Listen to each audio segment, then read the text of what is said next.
Сәлеметсіздер ме, құрметті аудан тұрғындары және мұнайлы жастары.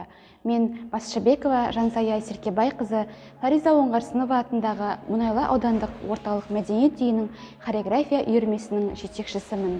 Мен ең алғаш 7 жасымда өнер мектебінің би үйірмесіне қатысып, одан ары қарай Маңғыстау өнер колледжінің хореография мамандығын 2015 және 2018 жылдар аралығында бітіріп, әрі қарай Мұхтар Әуезов атындағы Оңтүстік Қазақстан университетінің өнер факультетін аяқтадым.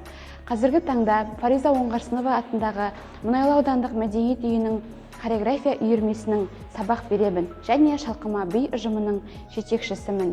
Бізде қазіргі таңда хореография үйірмесінде 60-тан астам оқушылар білім алуда.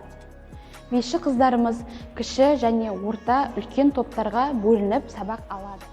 Шалқыма би ұжымы облыстық және республикалық байқаулардың жеңімпаздары атанып, қазіргі таңда Мұнайлы ауданының барлық концерттерінде өнер көрсетіп жүр.